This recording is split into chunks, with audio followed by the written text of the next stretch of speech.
This is the new Toyota Yaris Cross, and it's a little bit like extending your small house to make it more accommodating for your growing family. You see, underneath the skin, it shares most of its parts with the normal Yaris, but they've fitted some bigger body panels, jacked it up to make it more roomy inside, yet still smaller than the RAV4, so it's just easier to manoeuvre around town and to park. And in this video, I'm going to talk you around the exterior design, the interior. I'm going to see how practical this car is, try out some of its technology, and of course, take it for a drive to see if it's any good. Anyway, I'm Matt Watson, and you're watching CarWow. Buying a new car? Then head to CarWow, and my team will help you find your next car at a fair price. CarWow, your one-stop car buying comparison site. Let's start this video by talking about the design of the Yaris Cross. So basically, Toyota have taken the design elements of the normal Yaris and just like pumped them up a bit, such as this rear light design. Looks really cool. Not so sure about this big area of black plastic cladding. At least Toyota hasn't been tempted to give it some fake exhaust, and it's just being honest about this normal old-fashioned pea shooter exhaust. Now, if you have a top of the range car, you actually get some silver bit of trim down here which livens up that part of the car. It's not too bad really though. From the side, really like the look of this car. So alloy wheels start at 16 inches. These are the 18s, and really you do need the 18s on this car. I do like the sculpturiness of the bodywork. It gives the car some stance, and you've got Yaris Cross written down there, the black side skirts to make it look tough and off-roady. All but the entry-level model get roof bars, though the roof bars don't actually stand out that much. Now moving to the front, this car has a proper face. It sort of looks a little bit like a robot. Now, depending on which model you go for, the front can look slightly different. So the entry-level car doesn't have the daytime running lights, whereas the top of the range has extra cladding round here. Now, talking about price, this car starts from £22,500, and if you're thinking about buying a Yaris Cross or any car for that matter, you want to make sure that you're getting a fair price for it. And you can check out all the latest new car offers through CarWow, and you can do that by clicking on the pop-out banner there, following the link in the description below. Also, if you're thinking about buying a new car, you're probably having to sell your old car, and you can now sell your car through CarWow as well. Just upload some photos, a brief description, and our dealers will bid on your car, so you'll get a great price for it. No hassle at all. Now, if you want to do that at a later date, simply Google "Wow me CarWow" and we will wow you. The interior design of the Yaris Cross is very similar to the normal Yaris. It's quite a nice, interesting design. I like the fact that you get squidgy materials here on the dash, makes it look expensive. You do get harder plastics up here, but they're textured, and you get some fabric on the doors, which is pretty nice. Overall quality is pretty decent for a car in this category. There's a bit of wobblage on the centre console, but I shouldn't worry about this car being screwed together badly because it's a Toyota. They're solid. It will stand the test of time, I'm pretty sure. One thing you do notice compared to the normal Yaris is that you sit higher, obviously because it's jacked up slightly. You can raise your seat if you want to go even higher, lower it down a bit, and there's plenty of adjustment in the steering wheel, and I think the seating position is pretty good. The infotainment system, you get a standard is this screen here. It's got Apple CarPlay and Android Auto, which you connect via a wire. The graphics are a little bit dull, the screen's not the most responsive, but you know, if you're running your phone, it doesn't matter, it does the job. The digital driver's display is clear enough, though you do actually have some analog dials for things like your fuel level, your temperature, and your rev counter eco gauge, but your speedo is digital. It's fine. In terms of practicality, well, the door bins are big enough to take a flask. Unfortunately, these cup holders aren't big enough for like a coffee cup, but they will fit bottles, and there is a glove box which is just an okay size. There's a tray here where you can put your mobile phone. Unfortunately, there's no wireless charging though. Let's check out the back seats of the Yaris Cross, and the first thing to notice is that the doors here in the back don't open that wide. So if you're large, also known as fat, you're going to struggle to get in. You have to pour yourself into the car. Now, once you're in the back, knee room's all right, headroom's pretty good. Actually, people over 6 foot will just about have enough headroom, though they may struggle. They've got long legs for knee room. A Peugeot 2008 has a bit more knee room, and if you want to see my full in-depth video review of that car, click on the pop-out banner up there for the link in the description below. Other things to note is that if you want to carry 3 people in the back at once, it really is a squeeze because it's got quite a narrow body. Remember, it's a Yaris, even though it's a Cross Yaris. And you might be cross, but there's a little bit of a hump in the floor there because it does eat into the old foot space for the person who does get the horrible middle seat. Other things you need to know about the rear of this car. Look, so, oh, come on, do it. You get through loading. Look, you've got 3-way split folding seats, and there is a selection of cup holders here. Now, this is kind of weird because it's not really an armrest, it's just the seat back, but I guess it kind of works. It's a sort of solution. Must say, I do like the seats in this car, both the seats in the front and here in the back with the textured pattern on them. They are quite cool, and the seat base is quite deep as well, which is good.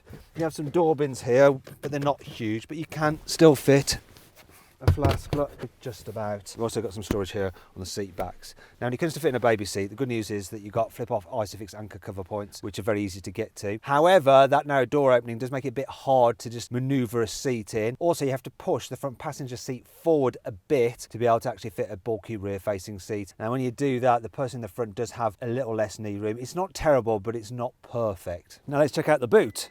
So, high-spec models get an electrically operated tailgate. Oh, yay! Now the boot itself, it's a decent enough size. It's 397 litres. However, it's still smaller than its key competitors like the Renault Captur, the Ford Puma and the Volkswagen T-Cross. Also, you might be noticing this. What are these ledges for? That's because high-spec cars get an adjustable false floor. I'm just going to get the panels because if you have the front-wheel drive model, then the panels are split like this, which in some ways seems good because then you can, like, you know, have something there and then cover this area or vice versa. But then in other ways, it's not good because really, do you need that functionality? And if you want to get under here, then I've got to pick it up with both hands. Then how can I operate whatever I need to do to get in? I'm not sure it's a great idea. Anyway. One good thing about this false floor is that when you fold down the rear seats, then it means that you do have a continuous load floor, so it's easier to slide things to the front, and it also reduces the load lip as well. In fact, then there really isn't one, so it's easy to just slide things in and out the boot. Other functionality you've got here is, look, you've got some tie-down points, quite sturdy, and look, a 12-volt socket as well. One slight word of warning. If you go for the four-wheel drive version of this car, its boot is actually small. It's smaller by over 70 litres because of the different rear suspension and four-wheel drive system. And that brings on to 5 annoying things about the Toyota Yaris Cross. Bizarrely, there is only one USB port on this car. It's there. Now, if your front passenger wants to connect their device to charge it, they're going to have to charge it the old-fashioned way with the 12-volt socket. And as for the kids in the back and their devices, there's no USB at all for them, so you better buy some power banks, eh? The rear doors are really lightweight. The problem with that is that when kids get out and they shut it like that, it doesn't shut properly. You know, you can just imagine the kids going to popping out, no, I'm off. And then you have to get out the car and shut it like an adult. If you put a bottle in the cup holder there, then you think, oh, do you know what, I want to use the armrest. And then you want to get your bottle later on, then it's like, yeah, it's underneath the armrest. It's a bit annoying. While visibility dead ahead of the driver is good, it's not so good to the centre of the windscreen because you've got such a big rear view mirror, and then you get this little letterbox effect between the bottom of the rear view mirror and the top of the dash.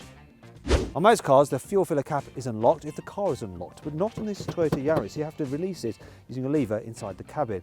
It's not a problem if you own the car and it's the only one you drive, but if you have two in your household, you'll forget about this, and then you'll get to the petrol station, get the fuel pump out and try to fill up, and then you realise you have to go back inside your car and release it that way, and it does your head in. It's not all negative though. Here's 5 good things about this car. I really like Toyota's simple solution for the load cover. It's just a flimsy bit of fabric, but it does the job, unless of course you like to put tissues on your parcel shelf. Who does that really though, eh? The good thing about this though is, look, you can just lay it quite easily in the boot like that. See? It takes up no space, so you don't have to worry about taking it out of the car or storing it somewhere. The underfloor of this car is sealed so that you get reduced drag and better aerodynamics, and therefore improved efficiency, which is important on a hybrid.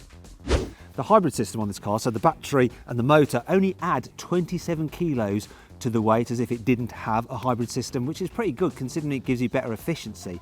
Also, even though it's not an actual plug-in hybrid, it's just a self-charging hybrid, as Toyota likes to call it, it can actually run on EV power alone at just over 80 miles an hour, though it won't run on EV power alone at that speed for very long. Unlike the Peugeot 2008, the VW T-Cross or the Renault Captur, you can get this car with four-wheel drive.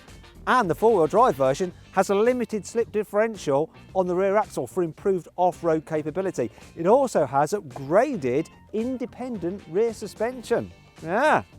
Unlike many small cars, where the seatbelt often snags behind the seats when you put them back, the way these are located, don't at all. Look, no problem, no worries, no stress. I'm cool with that. Now let's talk about engines. Actually, it should just be engine because there is just one with this car. It's a 1.5 litre, 3-cylinder, naturally aspirated petrol engine that's mated to an electric motor, and you have combined 114 horsepower and 120 newton meters of torque. Now, if you're thinking about buying a Toyota Yaris Cross, all you really need to do is pick your ideal trim level. So what I've done is gone onto the carwow configurator and built my perfect Yaris Cross. If you want to find out what that is and the offers available on it, click on the pop-out banner up there or follow the link in the description below. Now let's see what this Toyota Yaris Cross is like to drive, and I'm going to start off in an area that isn't really what you'd think is its natural environment, a twisty road. You see, what's a bit unusual about this car is that it's surprisingly good fun to drive for a small SUV. It's not quite as sporty feeling as a Ford Puma, but it's definitely more engaging than a VW T-Cross or Skoda Kamiq. Steering's quite sharp as well, and there's plenty of grip. And if it's snowing and you've got the four-wheel drive version, you've also got lots of traction. Well, so long as you've got winter tyres on. Now we're in the Yaris Cross's natural environment. It is the town. So what I'm going to do is put it into EV mode, and it'll allow me to just drive around on electric power alone. And it's silent. However, if you do accelerate hard, there, it deactivates EV mode and the petrol motor kicks in. It's relatively smooth how it does that. And when you're driving along, what you can do is actually put your car into B mode, and then it increases the regen braking for putting energy back into the battery. So you lift off the accelerator and it slows more steadily than a standard automatic car would do. Now, you don't get full on one pedal driving, so it won't bring you to a complete halt, and the slowdown isn't that aggressive, but it does give you a little bit more control. Speaking of control, the brakes aren't grabby like they are on some other hybrids. They're nice and smooth, so you don't end up accidentally headbutting the steering wheel because you prodded them too hard. What's not so good though is the turning circle. It's 11.2 meters, which isn't dreadful, but it's definitely a little bit more than some other small SUVs. Hopefully I can make it around this mini roundabout. I'm not sure whether I'm going to actually. I'm going to have to mount this curb. What's the alloy? Yeah, I just made it. Will I make it around this way as well? Oh, yeah, just about. Here we go. Not the best turning circle, but it's not terrible, and the car is quite small and compact, so when you're moving even around town you can thread it through gaps in traffic. Also, the raised driving position helps, and you've got a good view out the back window, and the door mirrors are nice and big as well. The steering's light too, which is good, and it's quite responsive as well, so you can like dart through traffic. I say dart, this is not the fastest car in the world, but because you've got the assistance of that electric motor, when you first put your foot down, it does pick up all right.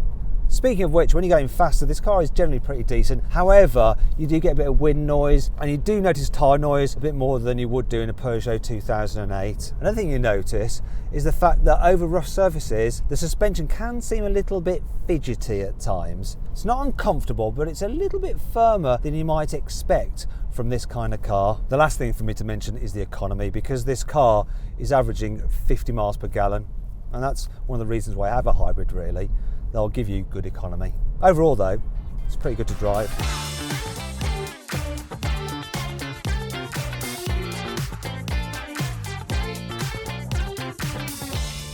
So then, what's our final verdict on the new Toyota Yaris Cross? Should you avoid it? Should you consider it? Should you shortlist it, or should you just go right ahead and buy it?